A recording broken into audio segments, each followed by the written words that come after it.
there is a vast contrast in our culture in the way in which we approach physical versus emotional pain.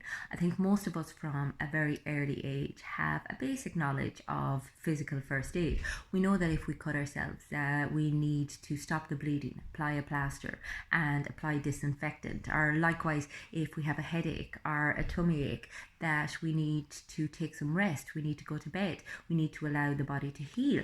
And yet, when we experience strong emotional pain, we have a tendency to want to deny its existence. We have a tendency to want to suppress it and not acknowledge it in the hope that it will just subside.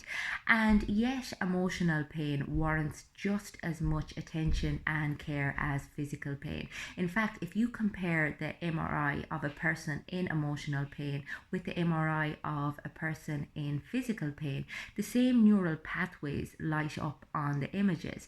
So this would suggest that our body doesn't, our brain at least, doesn't really differentiate between the two types of pain.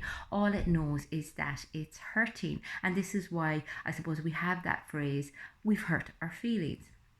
I don't think many of us are equipped with the emotional toolkit, our first aid kit, necessary to work through our emotions. And emotions are an energy, they're very visceral. We experience them at a very physical level, and oftentimes this physicality scares the bejesus out of us. I mean, when we experience anger, it's this very strong heat. When we experience rejection, it's like a pain in your tummy or a heaviness on your chest. Likewise with sadness, and we don't tend to tap into that physicality.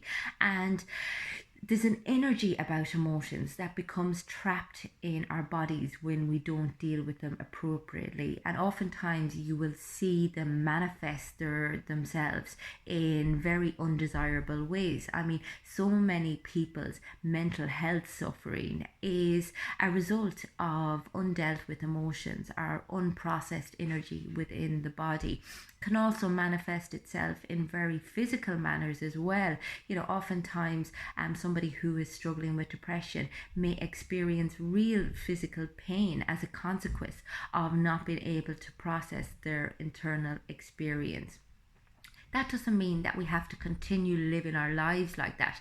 I mean, ultimately, learning to deal with the emotions is a process. It's not the easiest thing to do in the world because, as I said, it's been hardwired into us that we need to run from these feelings as opposed to actually experiencing them and allow them to do what it is that they have to do and then move forward. So it does take a little bit of time. However, once you begin to get better at acknowledging your emotional experience, dealing with it properly, and then allowing it to pass through the body, you will find that your relationships improve, your connection with the self improves, and your overall health will improve. If this is a skill that you would like to get better at, then get in touch with me on the website. It's fundamentals.ie. You will also catch me on my Facebook and my Instagram. Both of those pages are called Fundamentals. I do lots of content on emotional intelligence and ways in which you can better deal with your mental health on my YouTube channel, which is Fiona Feely. So go check it out. And if you feel like it, I'd really appreciate a subscription, a like, and a share. Hope everyone has a great day.